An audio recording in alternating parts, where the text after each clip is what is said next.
Jama'a assalamu alaikum. Kamar kullum sunana Ahmad Musa Idris, ma'aikaci na gidan fitila Hausa News TV. A tare da ni akwai babban bakon malam masu sauraron mu za su gabatar musu da kanka. Jama'a assalamu alaikum. Ni sunana Abashi kuma haifaffen cikin garin Bana Dangora ne kan yaƙi. Dan karamar hukumar Kiru ne ni dan mazaɓar Yarda. Da haka jama'a ina muku sallama assalamu alaikum wa rahmatullahi. Wa alaikum salam. To malam Abashi mun so mu gana da kai ranar rantsuwa Allah bai nufa ba, wannan dalili yasa muka gayyace ka gidan TV domin mu tattauna da kai mu jiya ta kasance ranar rantsuwa. To alhamdulillah ranar rantsuwa rana ce mu a wajen mu ta farin ciki sosai. Mun ji daɗi saboda waɗanda aka rantsas a wannan guri mutane ne wanda suke wato masu quality ingantattu, mutanen arziki ne, mutanen kirki duka da shi kan toma ɗin da kuma mataimakinsa da sauran kansuloli gaba ɗaya da aka rantsa a wannan guri kowanne muna masa kyakkyawan zato domin ya yi wasu abubuwa a baya na ma'amala ta siyasa an gani, don haka ana masa kyakkyawan zaton zai dora daga inda yake tafiyar da al'amuransa. Wannan tabbar rana ce wacce muke yi wa Allah godiya da ya kawo mu wannan rana, alhamdulillah. To masu sauraro za su so su ji yadda tsarin ita tafiyar yake, duba da yadda mun ga 'yan takarkaru na musamman karamar hukumar mu na biyu a jam'iyyar ku sun yawaita sama da kusan mutum 5 ko 6. Shin yaya tsarin tafiya ita ba ta da wani tsari ne na asali da mutum ɗaya sauran su bi shi, kowa yana da dama ya fito? To alhamdulillah ka san ita kwankwasiya wato kamar wani abu ne da hausawa suke cewa wai mushen gizaka, ko da ya mutu za a gaina baya raso. Tsarin madugu shine baya bari a yi primary election, saboda ita primary election takan sa a saba sosai, to shi kuma sabawa ta cikin gida takan kawo rushewar tafiya ko mai karfinta. To amma kuma wannan abun kuma baya hana shi injiniya da Tarabi Musa Kwankwaso ya fitar da mutumin da ya dace ya jagoranci mutane. To amma su wannan takarkaru namu kamar na faɗa sun kai akalla su 5 ko su 6 ko 7, dukkaninsu kowa ya cancanta ya yi takara, sai dai kawai a cikinsu akwai mutum ɗaya wanda bai kamata mu sake ba dama ba domin mun ba shi a baya kuma ba wani abu da za ka iya kalla ka ce ya yi. Duk da dai ina son in yi fashin baki amma ba a yanzu ba, sai a tattaunawar mu ta gaba, saboda yanzu babu shiri kamar yadda ka faɗa. Kun gayyace ni yanzu wannan gidan TV na yi wato ainihin fira mu tattauna tare da ku, kasancewar da kun bi ni wajen rantsuwa kuna so ku yi firar da ni sai kuka ga hada-hadan mutane ta dan yawaita, to wannan abin ya sa kuka gayyace ni. To a fira ta gaba zan yi magana cikakkiya kan shi wannan dan takara. Ba wani dan takara ne wanda yana cikin wannan takarkaru, amma shine Abdullahi Sai, shi kadai ne kawai bai cancanta ya zama yana cikin mutanen da za a sake ba jagorancin mutane ba, saboda wasu dalilai da muke da su, fitattun dalilai ne sun kai guda 4 ko 5 ma. Amma dai kamar yadda na gaya maka ba zan yi maganar su ba sai idan mun zo fira ta gaba. Insha Allah zan yi wa mutane fashin baki su fahimci wane ne shi tukunna, kuma me nake nufi da na faɗa haka.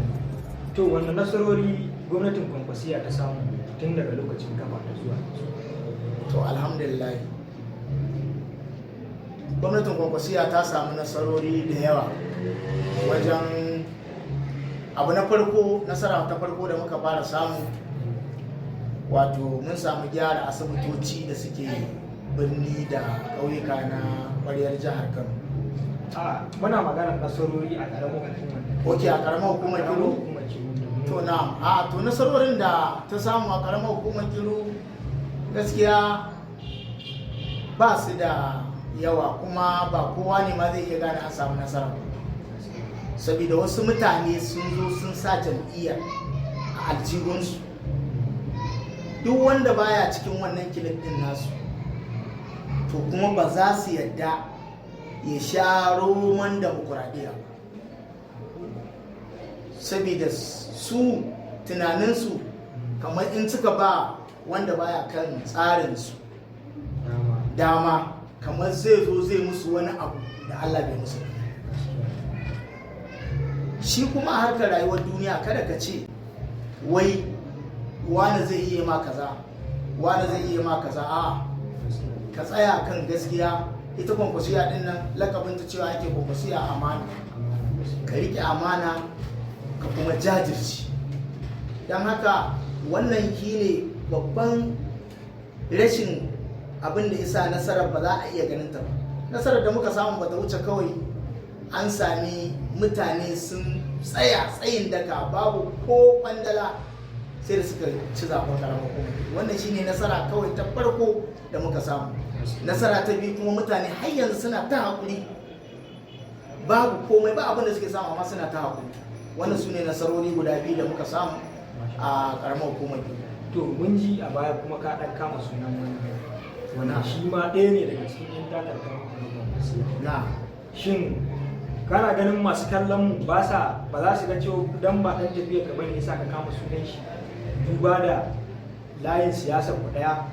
Na aini kowa ɗan tafiya ta in dai kana bin madu to ni tare mutum. Amma kuma ai mun ga kawa da wani mutum da ya kaci cancanta. Wato abin da yasa ai takara aka yi magana, shi bai cancanci ya zama dan takara ba. Malam Abati da dai na ce ba zan yi fashin bakin nan yanzu ba. A'a, amma ai masu sauraron mu ne za su so su ba wai ni bane. To yanzu zan yi ma fashin baki, dalilin da yasa na ware ba wai dan baya ka ba shine a wajen sa yake ganin ni ba dan kafarsa bane. Kuma ni hujja ce da ni ta cewa bai cancanta ya zama dan takara ba.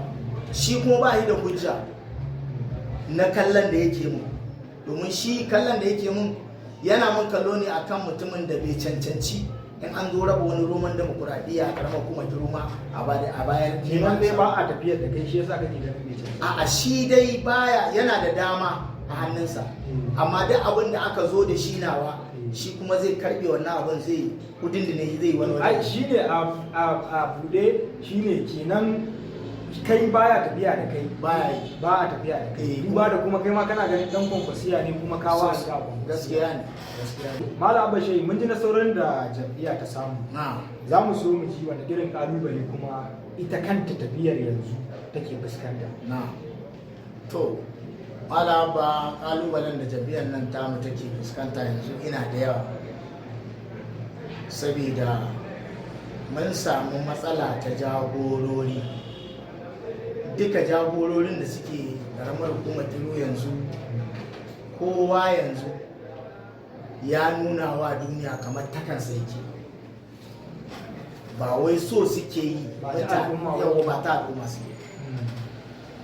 Idan na ce kowa ta kansa yake yi, kamar maganar da ne a baya ta Abdullahi Sa'idu da Jinjin, su mutane ne wanda suka ɗora rayuwar siyasarsa akan tsuran san kansu. San kan nan na farko akwai sarayantar da kowanne irin matsayi da ya shafi nan kudancin Kiru akan biyan bukatarsu.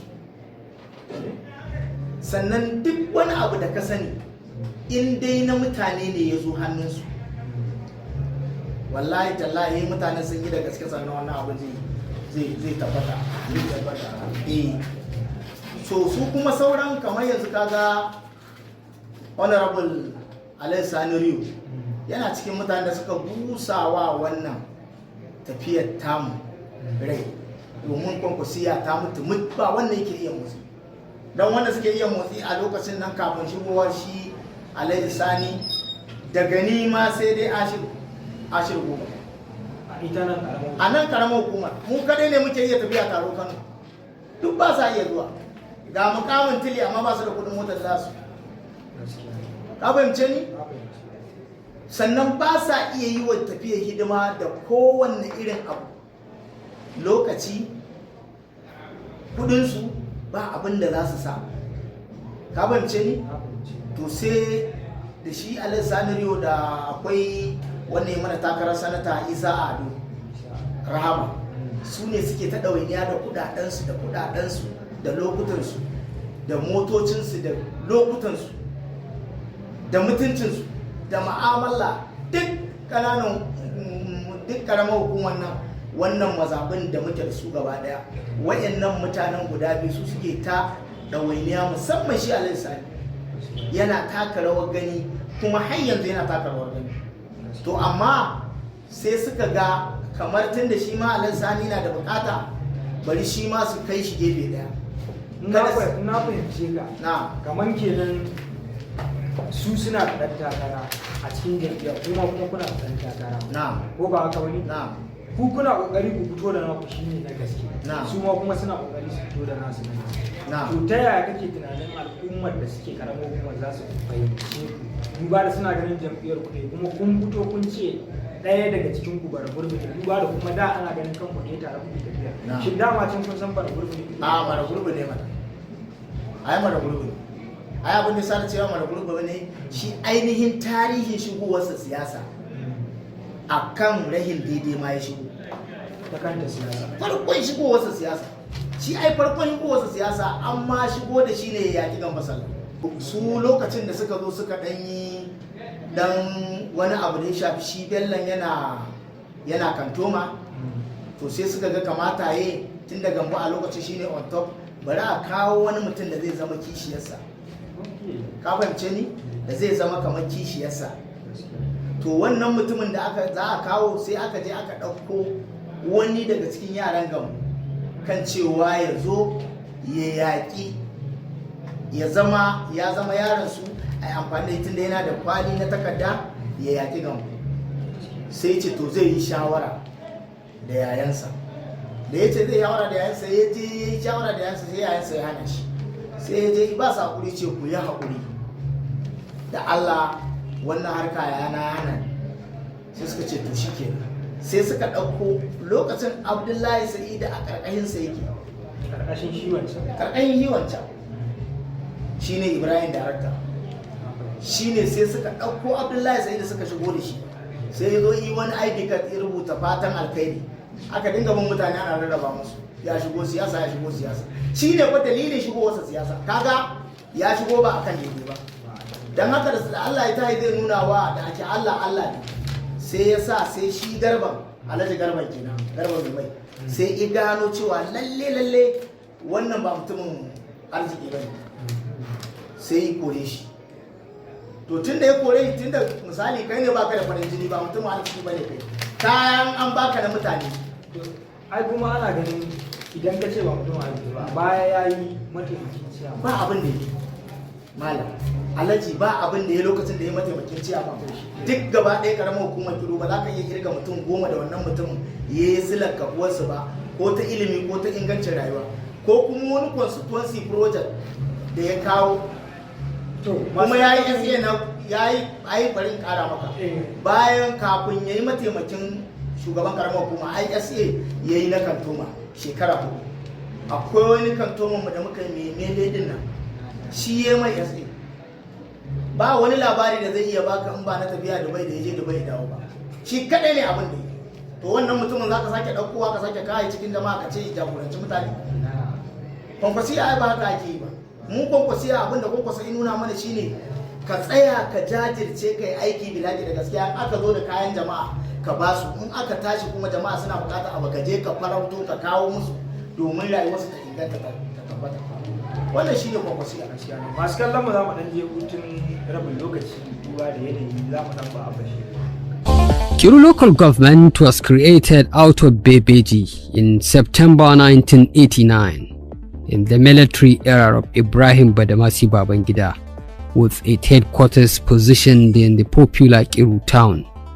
It is located in the western part of Kano, bounded to the north by Kabo Karai to the west and Bebeji to the east. To, Malam Bashir, mun ga ka ware sunayen mutum biyu na wasu daga cikin jagorori mutum biyu na to kuma sai muke ganin duk lokacin da injiniya Rabi Musa Kwankwaso zai yi kiran jagorori na biyu na akan kirawo har da su idan wani abu ne ma da su ake yi da su ake rufe kofa kuma ka ware mutum biyu ka ce su ne bara gurba a tafiyar ta yaya al'umma za su fahimce ka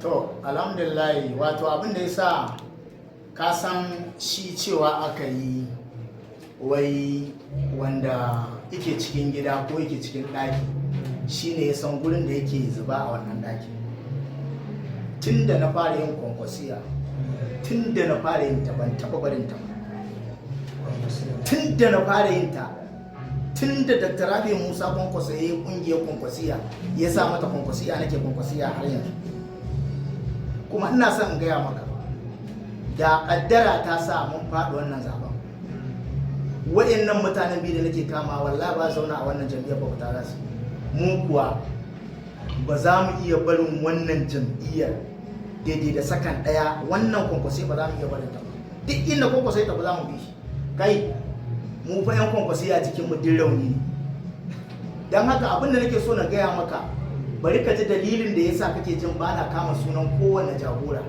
su nake kama sunan su ai su yau mun shekaran mu daya da cin zabe daga cin zabe zuwa yanzu ai ba su fito da halayyar su mara kyau ba sai da suka tabbatar abba ya zama gwamnan jihar sai da su fa kwankwasiya da suke bayan ta suke yi dan kaunar kwankwasa ba suna yin ta ne da manufarsu da bukatarsu ka fahimce ni to ai kuma ana ganin cewa da su aka sha wahala a baya duk wannan azumin da aka yi na kwankwasiya a baya da su aka sha wahala to ai idan ba kwankwasiya suka yi ba ai ba ma wanda zai yi mu'amala da su ai su rigar kwankwasiya suka yi ba su da mutunci ko ba ɗaya ba ba ko wanda zai iya mu'amala da su ta kusa ko ta nesa wannan sun shiga rigar kwankwasiya ne sun kafe saboda su mu'amala da mutane amma su kadai su koma ta tafiya billahi wal azimu babu wani mutum da zai mu'amala da su bari ka ji a wata tambayar da kai mun na cewa wayancan jagorin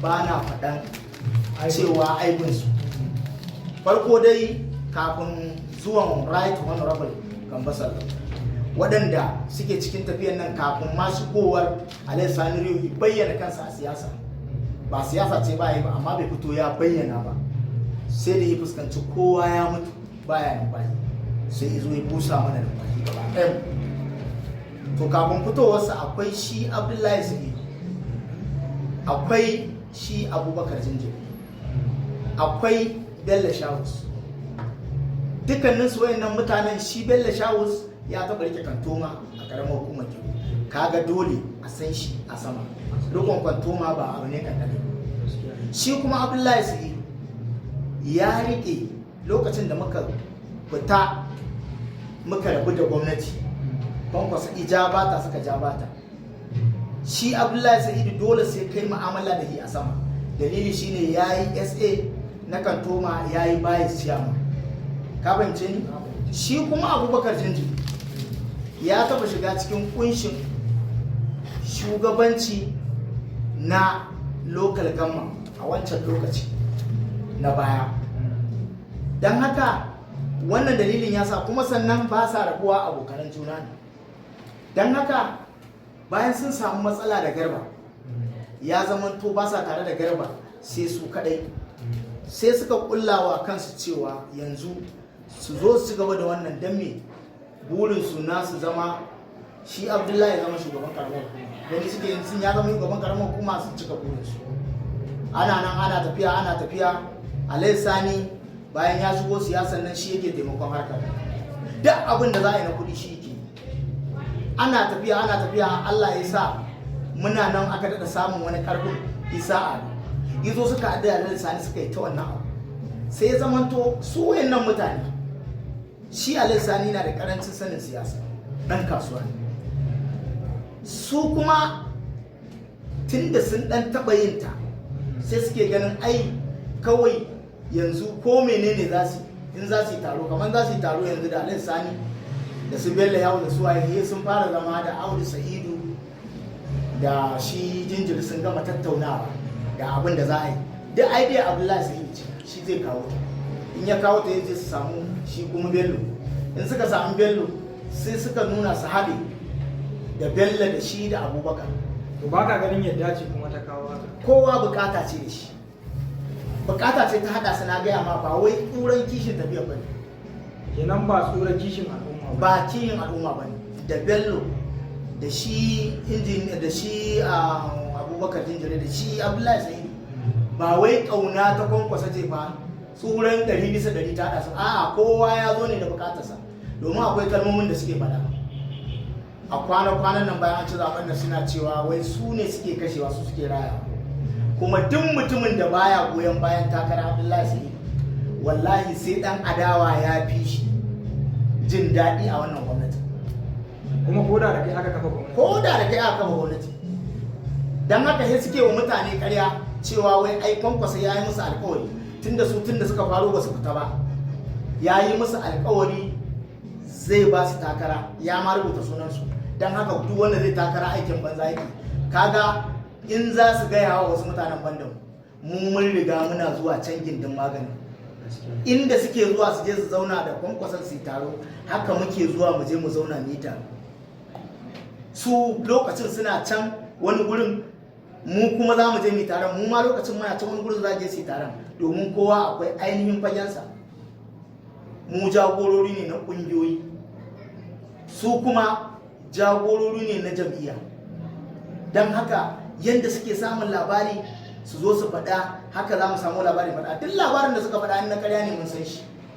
Ba wani mutum ka je ka yi magana da Dungura Alhaji, ka tafi wajen Sunusi Siraja Kwankwaso dattijan arziki, ka yi magana da shi zai gaya maka babu wani mutum da aka yi wa alƙawarin takarar ciyama aka ce shi ne zai a ƙaramar hukumarsa, ba wani mutum da aka yi wa. Sannan ka dawo ka tambayi shi kansa gwamnan jihar Kano, sannan ka tafi kan ƙaƙƙaƙ kan ɗan ɓarya shi Madugun, ba zai gaya maka ko mutum ɗaya wanda ya zama shi ne ɗan takara a local government ba, amma ba shi ne nuna kuma ba yi da intanet a zuciyarsa ba, amma saboda iya shugabanci baya fitowa kabance ya bayyana al'umma, sai lokaci ya yi sai ya kalla ya gani hin wannan mutumin da nake so kwalitinsa ya kai zai iya yi. Idan ba zai iya yi ba zai cire shi wallahi. Duk sanda Kwankwaso yake ma in ya fuskanci kana da matsala da mutane wallahi zai cire ka. Dan haka duk wannan abin da suke yi da suka to ba dan Allah suka to ba dan kin al'umma suka to ba. Ka gani nan tunda aka faro tafiyar Kwankwasiya, tunda abu ya ci zabe yau shekara daya, billahi wal azim ba taba zuwa da kamar link din nan na hannuna a jam'iyyance in dai ya zo gaban Abdullahi Sa'idu ba za a ban ba. A matsayin ka na dan jam'iyya Sosai wannan fi ba da gudunmuwa, na fi shi ba da gudunmuwa da kuɗi da lokaci, babu abin da ban fi ba. to Malam Abba shi akwai wata magana da kake cewa ta sun ce su ne halattattun 'yan takarkaru kuma har ma an yi musu alƙawari, sannan kuma Bahaushe yana cewa in ka ji gangami da labari, shin daga wurin su ka jiyo ita wannan magana ko kuma a ka ji ta ne daga bakin al'umma?